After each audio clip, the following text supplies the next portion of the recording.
Welcome back to Das Lab. Okay, everybody, today we're doing a little bit of an investigation. I've got this hot air popcorn popper here that is this thing doesn't know me a time, but it not putting out like it used to. So we're gonna take a look at it and do a before and after. See if we can take it apart and clean it up. There's no on and off switch on it, so that's okay. What it does is it vibrates a lot, and the bearings, sounds like the bearings are probably bushings. Who are we kidding? Are shot in it. Shouldn't be doing that. Because if you imagine that you have a bowl you're trying to fill up with popcorn here, it spins away from the bowl. I need a new battery. See you in a minute. Okay, it's a couple whiles later, and we got a new battery.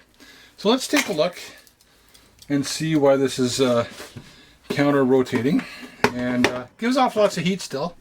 And, you know, it's doing its job that way. And it's pretty fast at making popcorn.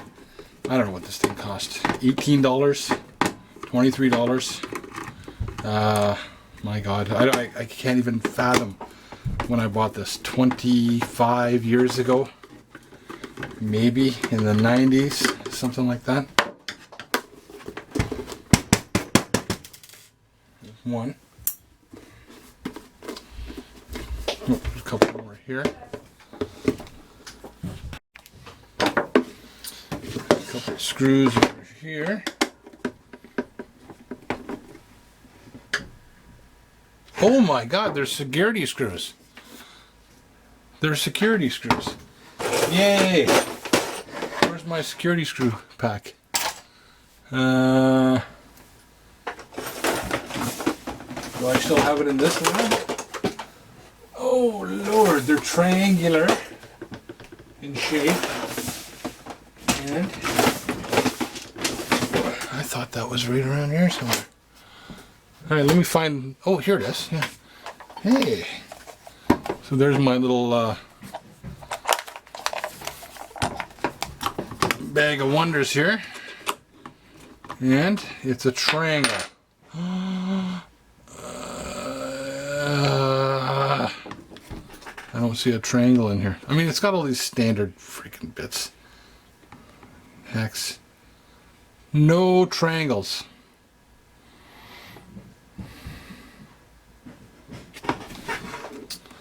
Well, that sucks.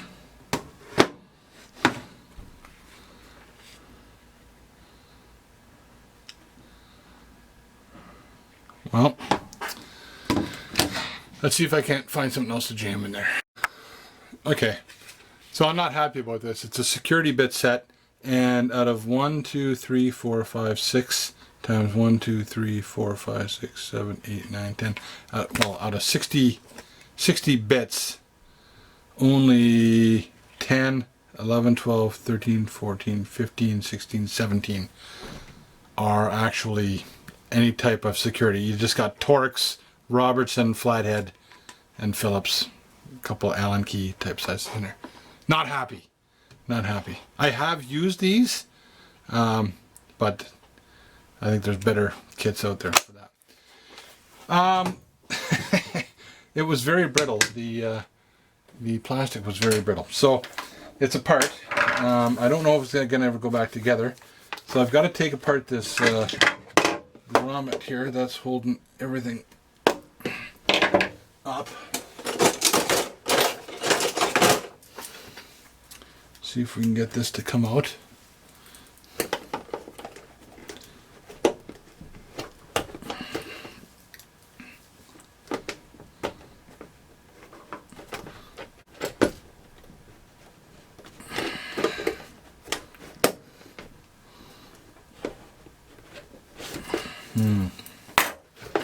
Gonna be one of those days. One of those days. Hopefully it's not a blood day. Sorry, you can't even hardly see. What am I doing, eh? Trying to get this grommet out of here.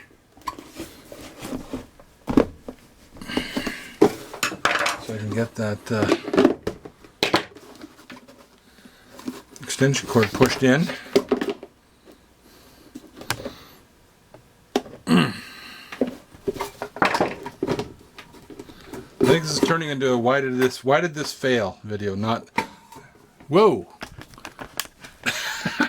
Partly because the camera swung right around 180 degrees and that's falling apart. It's just a weird day in the old DAS lab.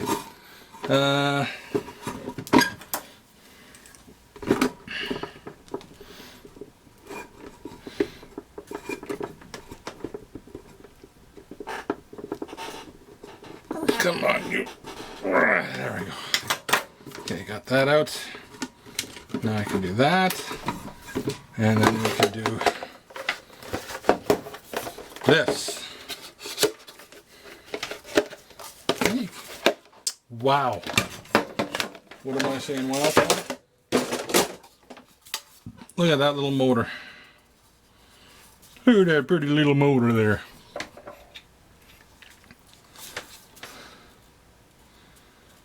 Johnny Joint Shine Limited. So there's the motor. So it's a combination. Okay, so bridge rectifier turning AC into DC. 170 volts it says, it looks like.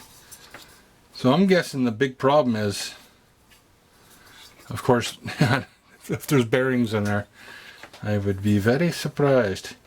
I am thinking that it's the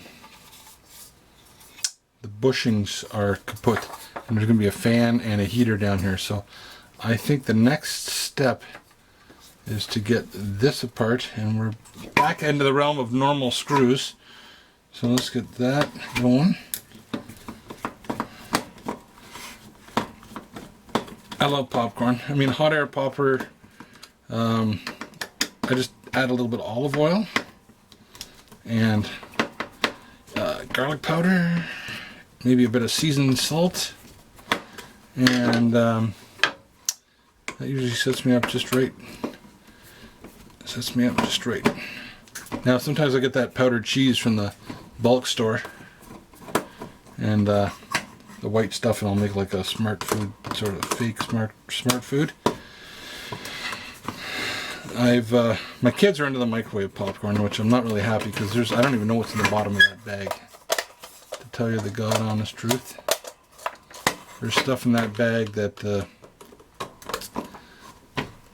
well, I'm sure it's not toxic, but I just don't know how good it is for you. Anyways, we all make our choices.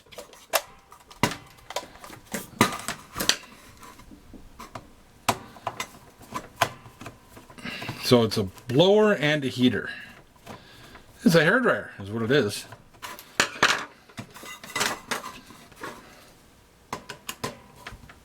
It doesn't actually blow the popcorn out of the popper. It blows the hot air onto the popcorn, and it's the popping action that causes the reservoir to fill. Ooh. Very similar to a hairdryer. We've got a thermal overload there. Okay, that's our bimetallic strip.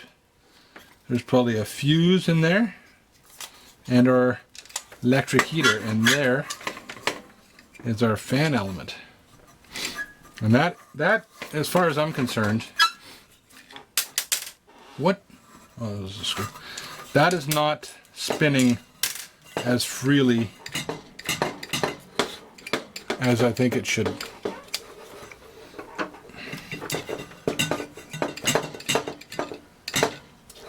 Listen. Yeah, that's pretty worn out. Now, how is that pushed in there? Just a friction fit and some glue. Well, we're in this far.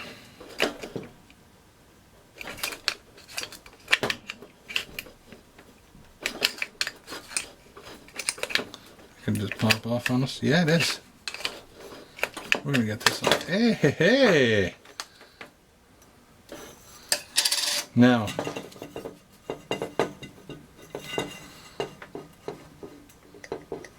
Well, that doesn't really feel that bad.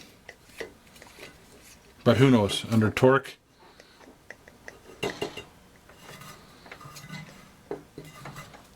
Yeah, and it's screwed in there, that motor. 120 volts.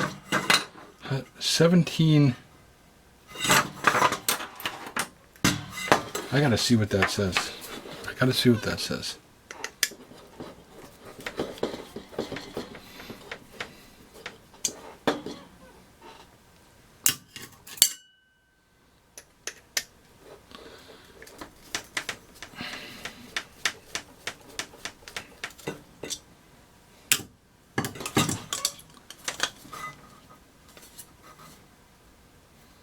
$17 something. DC 17 volt.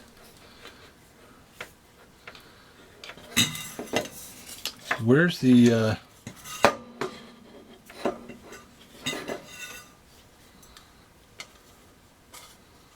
I mean, it's got 4 diodes. It's a bridge. It's taken a sine wave and turning it into full wave rectification. Where is the 17 volts coming from? It's taken.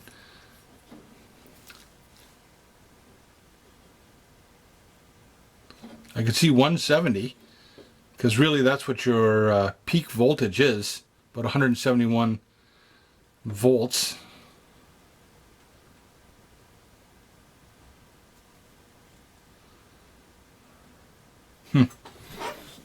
Well, what do we got for lube? Here we go, looby loo.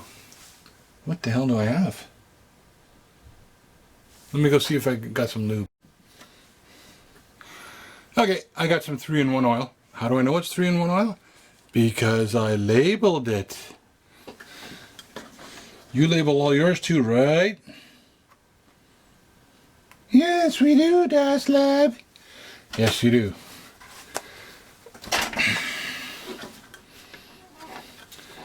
Just because it's the right thing to do. I mean, efficient-wise and economic-wise, but also safety-wise, right?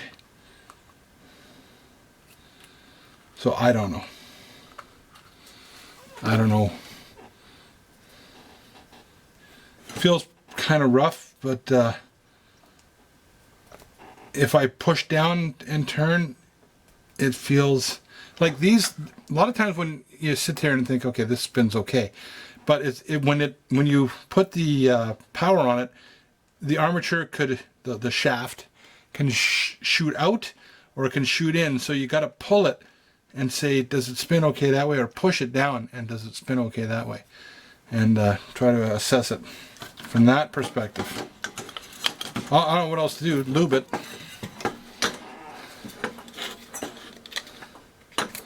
Here we go, looby loo. Here we go, looby lie. So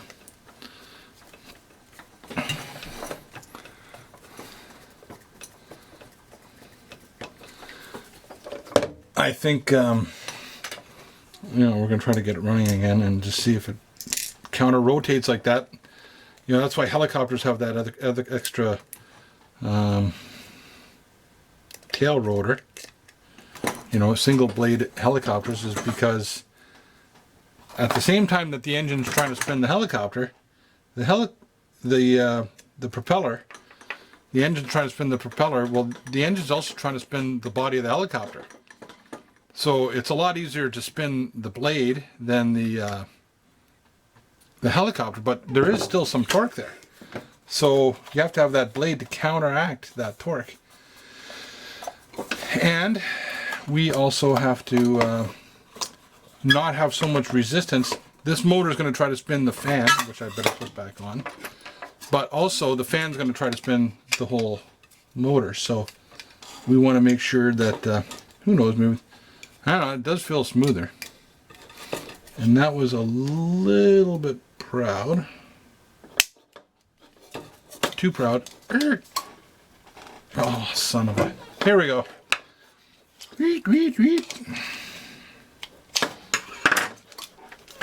Oh boy.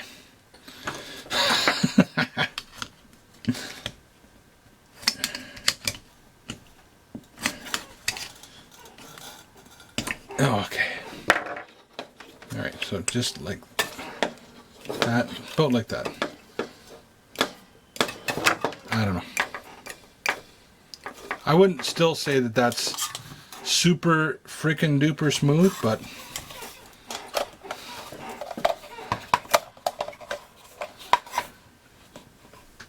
when that's freely moving, is that where that came from?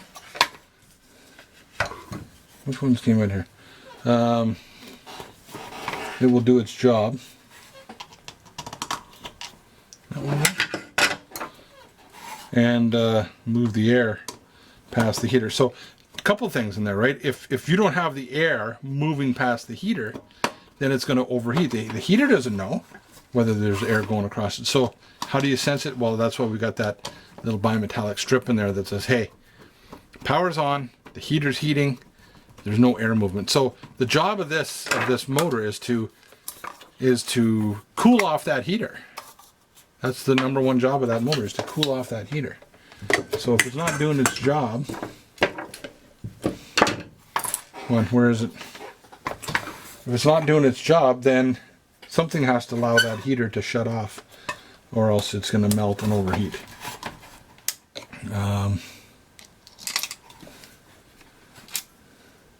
So there's a lot of safety built into this. Come on. Stop screwing around.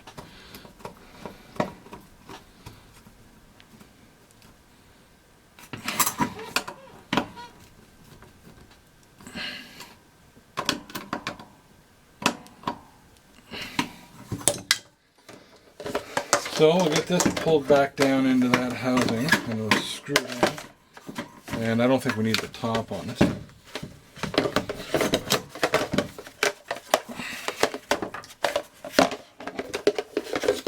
Now where's that going to line up? We've got two there. Good luck. Oh, there's actual little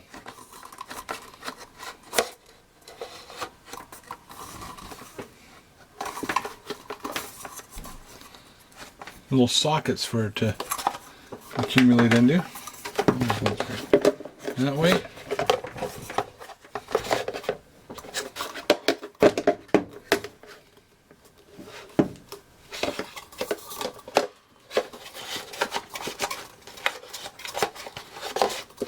I like this way better.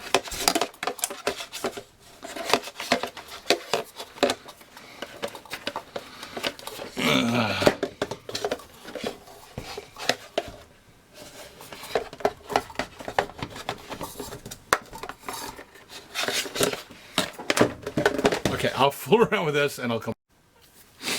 Okay, it's all back together there, at least that far. And what I'm really curious about is it going to still counter rotate? Watch your ears.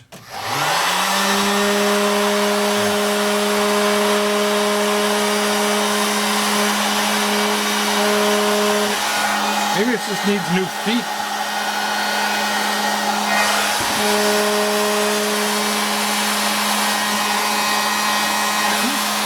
That's a hot air.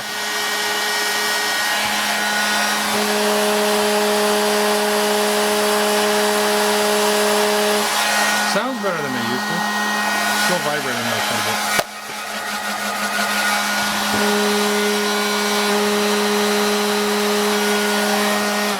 Oh yeah, that's the other thing. When it heated up, it used to get real noisy. Real noisy.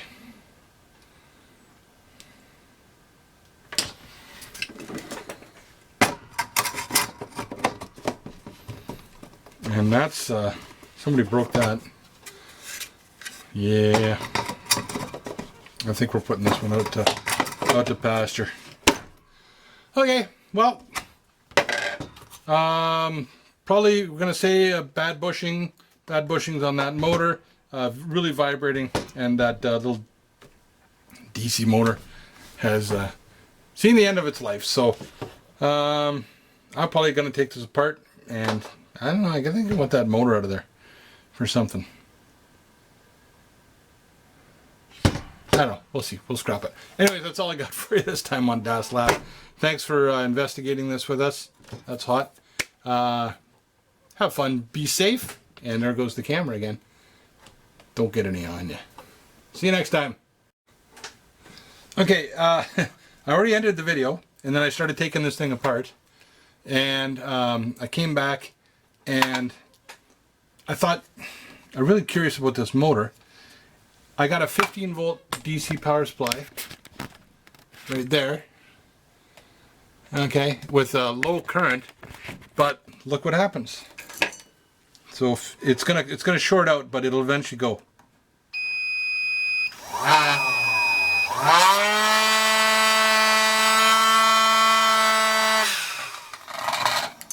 So it's a DC motor. It's a little DC motor. That's a keeper. That's a keeper. Okay, now we're gonna go to the ending.